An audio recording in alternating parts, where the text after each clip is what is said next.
Sup, it's Mel.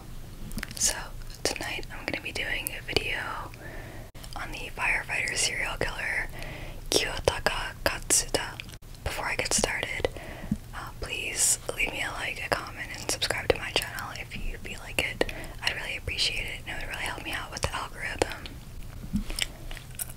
So, also, I guess it's kind of old news, but I did a vlog where I went to New York City and got a tattoo, and it's just like a fun little video, basically, where me and one of my friends are in New York City for 2 days. So if you feel like checking that out after this video, I'd really appreciate it. Alright, so let's get started. Kiyotaka Katsuta was born in Kaseyama, a small village in Kyoto, on August 29th, 1948. His father was a successful farmer, so his family was relatively wealthy. Growing up, he was a good student academically and played in the brass band, but he was always getting in trouble for stealing, which he mostly did so he could seem like he had as much money as the wealthier boys in his class, who had a lot of pocket money themselves. He would steal meal tickets from the cafeteria, different objects from his neighborhood that he'd sell for money, and then on the more extreme side, he would steal cars and swipe women's purses from his scooter while they were walking down the street. In addition to that stuff, he'd also vandalize cars in local shops, and he ended up eventually getting caught for the purse snatching. The police went to his house and found dozens of purses in his room, so he got charged and sent to a juvenile training school in Osaka. Whatever that means. He got out from there in 1966, and since I'm assuming he didn't graduate high school, he ended up going from odd job to make money. He ended up meeting a woman and falling in love with her, but her parents were against the relationship for obvious reasons. So they ran away together and got married, moving away from Osaka to Nara Prefecture. Kiyotaka became a truck driver, and after a while he and his wife had 2 sons. He wasn't living the way you'd expect a truck driver with a wife and 2 kids to live, though. They had a fancy condo, 2 luxury cars, and he was always going out drinking and partying and spending like a high roller. And unsurprisingly, he also had a side chick. In 1972, at the age of 23, he applied to the Firefighter recruitment program and passed the entrance tests, somehow managing to hide his criminal record from them. He got a job as a firefighter, and he got a lot of acclaim and awards for his achievements through firefighting, so much that after only 2 years he got promoted to deputy chief, then to chief firefighter, and and chief firefighter is basically 2 ranks above a basic regular firefighter. So, the acclaim and fancy badges didn't pay the bills, though, and his firefighter's salary wasn't enough to pay off the debt that he'd racked up and keep his luxury lifestyle going at the same time. So he started robbing people's houses and stealing things on the side to fund his family, his mistress, and his expensive spending habits. When he wasn't firefighting, he was still working as a truck driver part-time, and he used that as a chance to case possible houses to rob while he was on the road. Eventually, he realized that hostesses were the perfect targets for his robberies. For anyone who doesn't know already, hostesses are women who work in bars serving alcohol to and flirting with men, and sometimes doing sexual favors for extra money. Their customers usually buy them drinks too and tip them well. Kiyotaka realized that they were the perfect targets because they were young women who would leave work late at night, usually between 2 and 5 a.m., carrying large amounts of money, dressed in nice clothes, jewelry, with nice purses, and they'd likely be drunk and tired by the time that they got off, and traveling home on relatively empty streets. Instead of having to do all the work of finding a house, breaking in, and then carrying all the stuff out while risking getting caught, all he had to do was park near a hostess bar and wait for them to come to him. In September 1972, at around 5 a.m., a 24-year-old hostess working in Kyoto was walking home from work when Kiyotaka decided to follow her back to her apartment. When they got there, he forced his way in and attacked her, sexually assaulting her and then robbing her. It turned out that she only had about 1,000 yen on her, which is $10. Is that right? Maybe it's $100. No, I think it's $10. So he strangled her to death with her own stockings, then left. Her husband came home later to find her dead and naked from the waist down. He called the police and they started to investigate. A couple years later, in July 1975, a 33-year-old female hostess club manager was on her way home in Osaka. Kiyotaka attacked her in her condo building's hallway, and they fought before he strangled her with a rope. He stole the 100,000 yen, which is about $1,000, she had, then dumped her body in a pond. In March 1976, in Nagoya City, Kiyotaka approached a hostess who was getting out of her car on the street around 2:30 a.m. and attacked her, strangling her and stealing 120,000 yen, which is about $1,200, from her purse before dumping her body in a rice field. In July 1977, still in Nagoya, a mahjong parlor clerk left work around 2 a.m., and Kiyotaka followed her home, strangled her, and took 40,000 yen, about $400, before fleeing her apartment. 1 month after that, he broke into the home of a 33-year-old beauty school teacher in Nagoya and strangled her, then took her 450,000 yen, which is about $4,500, diamond ring off her finger, a diamond ring that was worth about that much, then left her body in her house. All of those murders were being investigated, but since the women were all either hostesses or in lines of work that dealt with lots of men, the police focused on the women's clients or other men in their lives as suspects, and since Kiyotaka didn't actually go to their clubs or know any of them in any way, the police had no idea about him. To cover his tracks even more, he hopped around from city to city a lot, other than the last 4 crimes all being in Nagoya. While he was doing all that, he was still a firefighter and still trying to climb the ranks. In addition, he auditioned for a game show with the Asahi Broadcasting Corporation called Fufu de Tonpisha with his wife, and just 6 days after he killed the mahjong clerk, he and his wife were filming for the show, talking about their perfect marriage and life together. They ended up winning the show and got 100,000 yen, $1,000, in cash and 80,000 yen, which is $800, worth of prizes. A week after he killed the beauty school teacher with a diamond ring, the show aired on TV, and with his success as a firefighter, his ability to get away with the crimes he committed, and now being a game show star who won a bunch of money, Kiyotaka probably felt almost invincible. Since he was feeling so good, he took it up a notch with his crimes too, trying to find stronger targets that'd give him bigger rewards.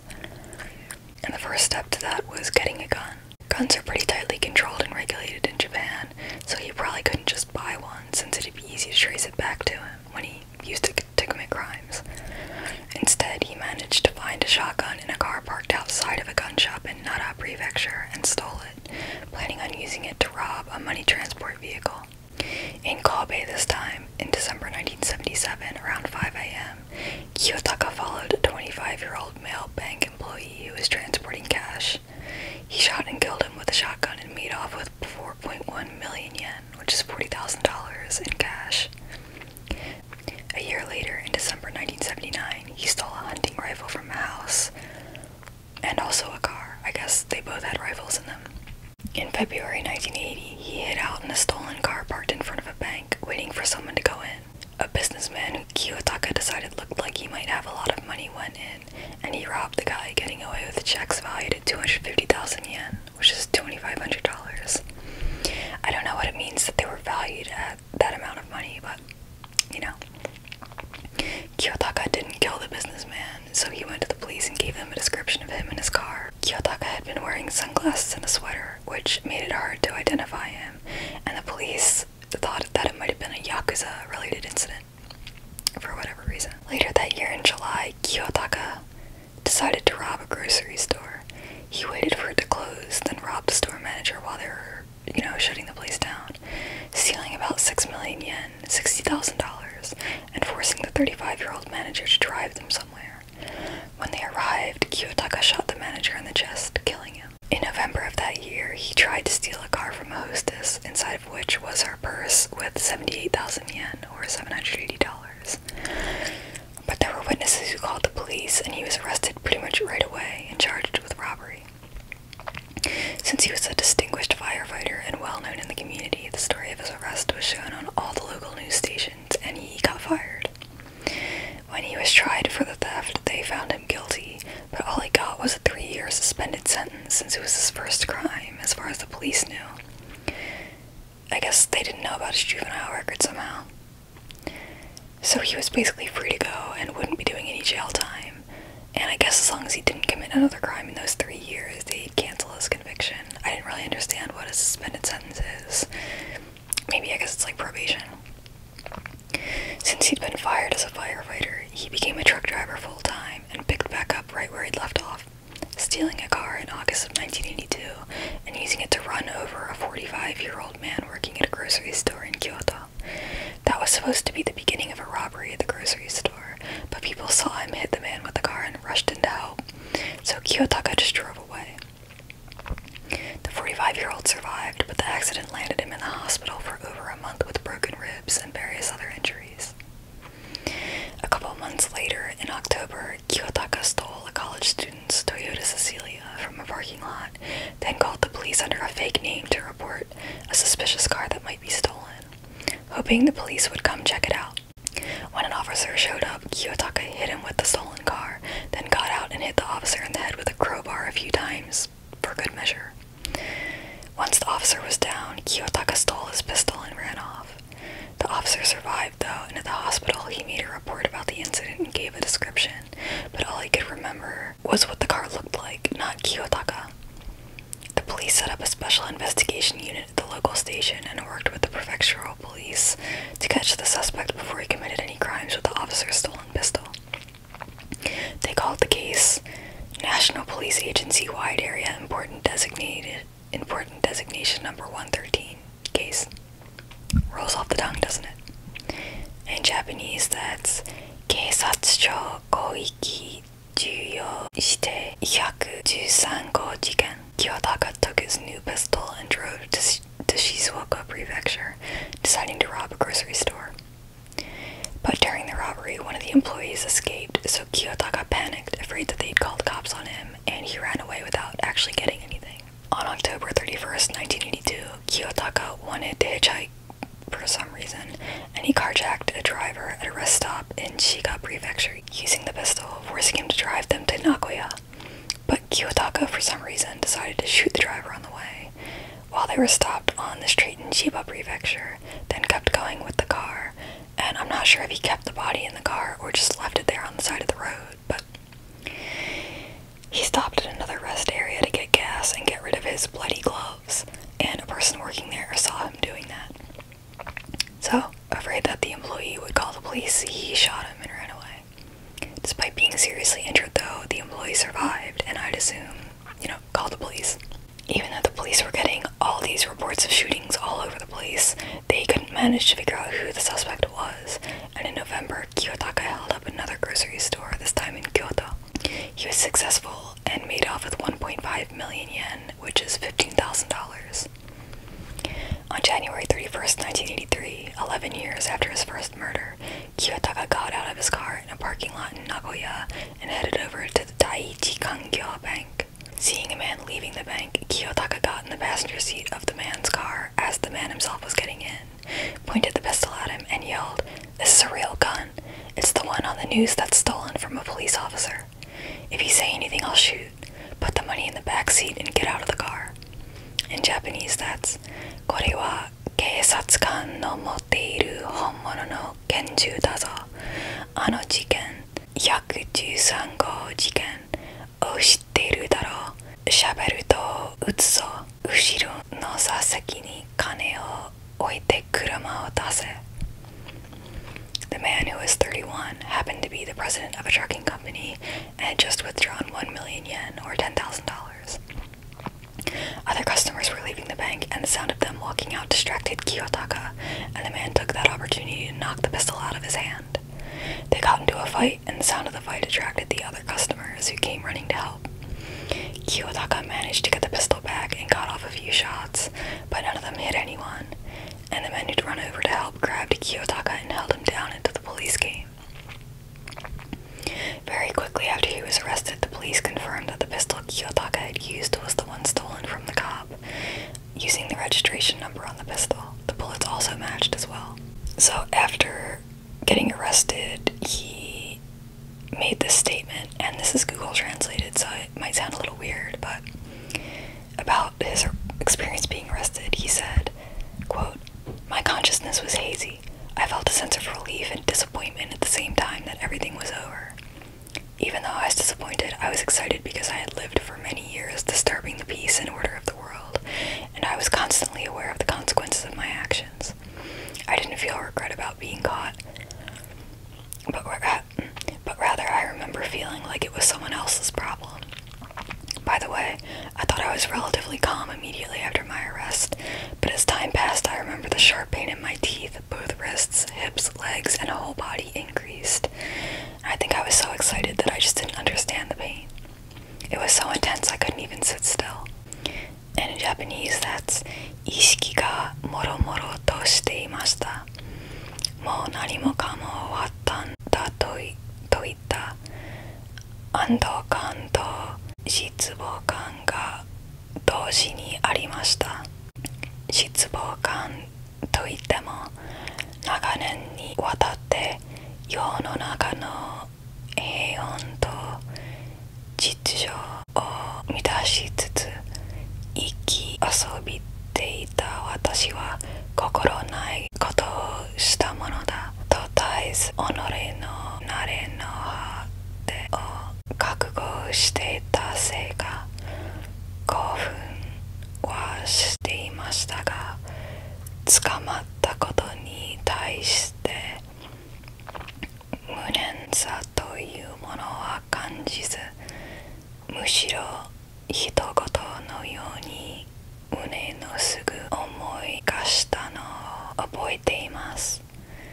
ところで逮捕された直後の私は比較的冷静であったように思っていましたが、時間が経つにつれて両手首、腰、足と全身に激痛が増したことを思うとかなり興奮していたために痛みがわからなかっただけで少しも冷静ではなかったのだと回想するのです。痛みが激しくてじっと座ってもいられなかった。In February, he was officially charged with robbery, causing injury, and theft of a police pistol, but as the IT prefectural police interrogated him for weeks, he confessed to robbing hundreds of people, estimated at about 300 robberies and thefts, and killing 22. But due to lack of evidence, bodies never being found, and some problems with legal technicalities, the police could only actually charge him with 8 murders, the ones that I talked about. Despite it being believed that he raped a number of his victims, there wasn't enough evidence to confirm that with any of them for whatever reason, so he never got charged with anything for that. When he was put on trial, it was for 2 different groups of crimes. The first was the murder and robbery of 7 victims and 17 other robbery-related charges. The second was for 16 robbery-related crimes and the murder of the man at the rest stop using the police officer's pistol. In one trial held in May 1983 at the Nagoya District Court, Kiyotaka pled guilty but, quote, denied full responsibility because he was in a weakened state of mind and a state of neurosis caused by his debt, family, mistress, and other financial burdens. Despite his claims about his weakened state of mind, he was found guilty and sentenced to death. In his second trial in October 1993, he pled guilty again and confessed to robbery and murder. To really drive the point home, the prosecution pushed the fact that despite being caught once and convicted, once his prison sentence was suspended, he went right back to robbing and killing. The fact that he'd used guns, with gun crime being rare in Japan and usually Yakuza related, was also used to show his brutality and lack of moral principles. October 1993 was supposed to be 1983, I think. Anyway, in December 1985, he was found guilty again and given a second death sentence, which seems a little redundant, but you know. Kiyotaka apologized to his victims and their families and asked for leniency since his defense team felt that the death penalty was too cruel, which is ironic. He asked for life in prison instead, and his team appealed the sentence, questioning the constitutionality of the death penalty. Nagoya High Court dismissed the appeals and fully supported the sentences based on the viciousness of his crimes and the amount of victims, saying, quote, premeditated and extremely heinous, ruthlessly brutal, leaving no room at all for discerning that he respected the lives of human beings. Kiyotaka's defense team kept at it, though, appealing again and again and sending the case to the Supreme Court in January 1994. But the Supreme Court sided with the Nagoya courts and dismissed the appeal after 5 judges reached a unanimous decision, sealing Kiyotaka's fate. At a press conference after the verdict was handed down, Kiyotaka's lawyers said, quote, the decision was to some extent expected, but Japan has been recommended by the United Nations Human Rights Committee to abolish the death penalty. It seems out of date to continue the death penalty based solely on public sentiment. On the same day as that public statement, Kiyotaka was adopted by a supporter named Kurusu Yuko, her biological mother, with the last name Fujiwara, and he changed his name to Fujiwara Kiyotaka. His original last name was Katsuta, and Kurusu became Katsuta's sister-in-law. Kiyotaka served his time in the Nagoya Detention Center, where he apparently worked as a Braille translator volunteer. On November 30th, 2000, he was executed, finally, by hanging. On the day of the execution, Kiyotaka was informed of the execution at around 9:30 a.m. when the execution of another death row inmate was completed. So basically, from what I know in Japan, your execution date isn't like set. Like, you don't get a date beforehand. They just come to you one morning and they're like, yep, today you're gonna die. So you just sit around waiting, basically. He wrote 2 wills in the next room. One of them contained words of gratitude addressed to his biological parents, and the other was written to his sister-in-law, saying, quote, I want all of my remains and belongings to be incinerated at the detention center. After the execution, though, his sister-in-law, who was Catholic, took Kiyotaka's body, and held a Christian-style wake at a church. After writing his will, Kiyotaka took a puff from a cigarette and was accompanied by a priest to the execution site. Quote, looking back on the series of crimes I committed, I feel it cannot be helped that I have been informed of my hanging so suddenly, as I now can say that I've managed to lead myself to a spiritual sense of resignation, he wrote. A member of one of the bereaved families of Kiyotaka's murder victims was quoted as saying, the report of his hanging has made us feel we at long last have become able to close a chapter in our anguish, although we still feel never able to forgive the perpetrator. His last words were, would you please take off my blindfold, as I wish to have a look once more at the face of my chaplain, of the monk who was the Buddhist monk. In response, the prison officer took the blindfold off Kiyotaka, to enable him to be face-to-face with the Buddhist priest as he died. While the priest recited Hanya Shingyo, which are the wisdom sutras, which I guess are like last rites, kinda, Kiyotaka gave out one by one the names of all the people he had killed, and finished off his last words by saying, Gomen nasai, which just means I'm sorry. He was then blindfolded again on the hanging scaffold, and his ankles were tied together. A few seconds after a thick rope was wrapped around his neck, the trapdoor beneath his feet opened with a loud sound, according to sources. Kiyotaka's funeral was held at noon on December 2nd, 2000 at the funeral hall in Nagoya City, and about 20 people, including his sister-in-law and Christian church officials, attended. Kiyotaka's body was then cremated, and the remains were interred at the sister-in-law's family grave in Okayama Prefecture. Almost 30 years since his first murder, the families of the 8 victims were finally able to get justice. Unfortunately, if Kiyotaka's claim that he killed 22 people was true, many of his victims and their families were unable to receive that same justice. Kiyotaka's case was made into a drama and a movie based on Eiji Yoshita's book called Kiyotaka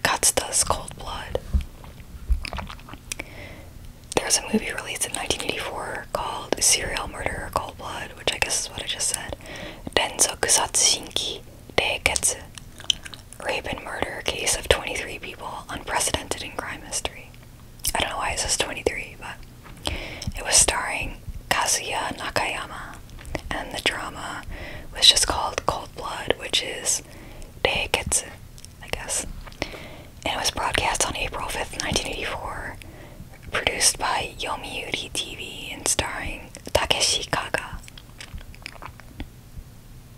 In particular, the movie has a reputation for being eerie and realistic. So that's all for that case.